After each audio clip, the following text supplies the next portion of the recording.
So in this video, we're going to cover the Ordnance Survey mapping of the United Kingdom, which was done mostly in the mid-19th century, at least first go.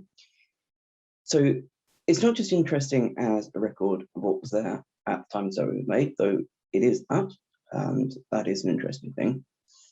But it's also interesting because it's detailed mapping that doesn't include any of the changes that happened during the 20th century and during this century. And that means that some patterns become much clearer, and they tell us about the longer history of the places shown on the maps. Town and village plan is a really good example of this. This is a place called Kingston in Cambridgeshire. And you can see on the map that the houses have been laid out in blocks of little plots. They're long and thin, and these are typical of the Middle Ages, which is almost certainly when these were laid out. Now, because this is the 1 to 2500 scale, and that shows individual trees, at least when they're not in woodlands, we can see that there used to be other plots here that have been joined together, leaving only the old hedgerow trees. The patterns on the map can tell us about chronology too. This is Wemby in North Yorkshire. You can see that this house plot in the centre cuts into that on its left, and that's because it's later. The churchyard is later still and cuts into these house plots. This sort of thing works for towns and cities too. This is Newcastle upon Tyne. We can quite clearly see the different phases of development of the city. Here there are long, quite irregular plots of the medieval town near the castle.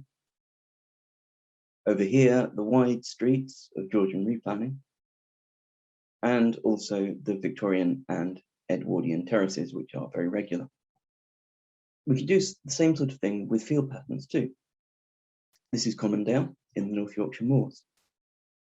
And this lobe shape here is indicative of the creation of farmland out of areas of commons or moors.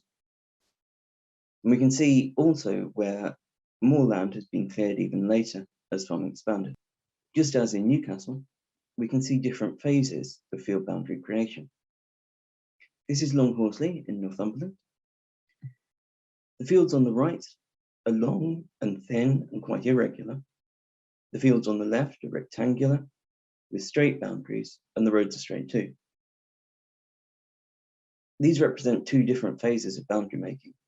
One piecemeal to make the irregular fields on the right, and the other a single planned operation making the fields on the left. These sort of patterns are indicative only, or almost certainly what happens in history is more complex than the map alone can show, but they are a really good starting point for further research. As we said at the beginning, the Ordnance Survey is also a source of information about the time the survey was made, and it can be really good as a way to find out about communities. The Ordnance Survey shows pubs, institutes, post offices, libraries, and places of worship, the things that make a community. It also shows industrial facilities, the little quarries, sand pits, and brickworks, which are often marked in the countryside, might not be recorded on any other source.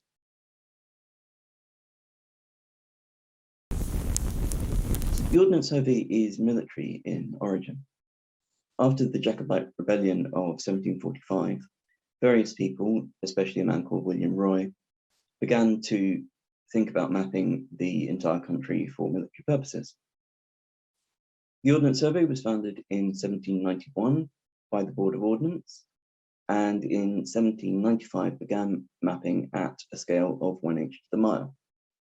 This is called the Old Series. It was completed in 1844, but only mapped the southern part of Britain.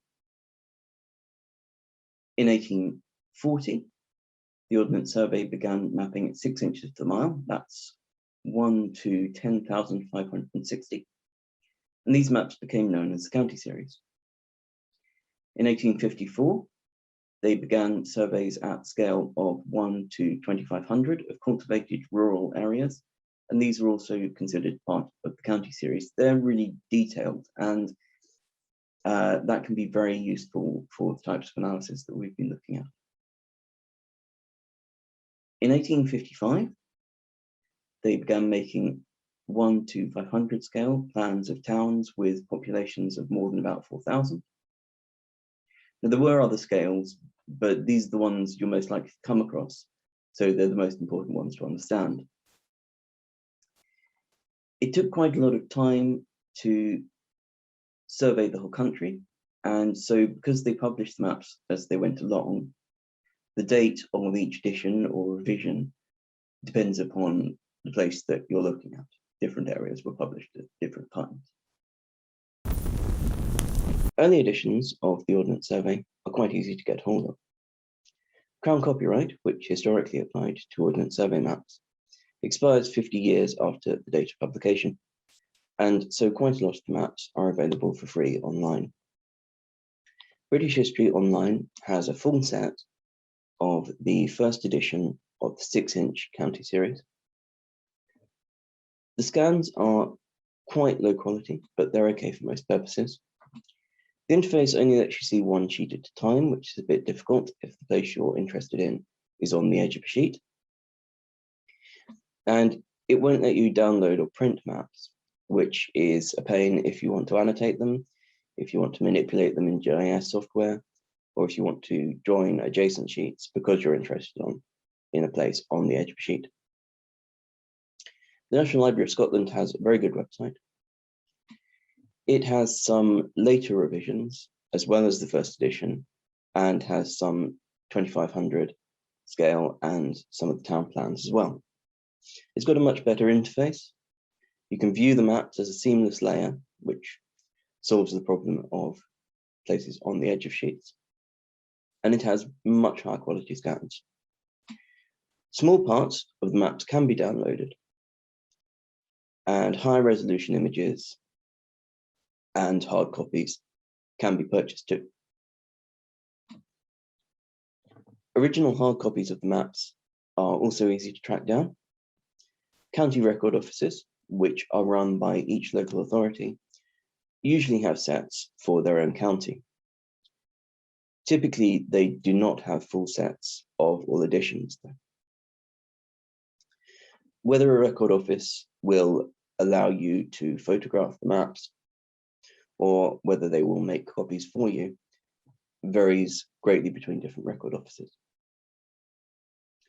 The British Library also has very good holdings, as does the National Library of Wales, though in the latter case there are gaps prior to 1911.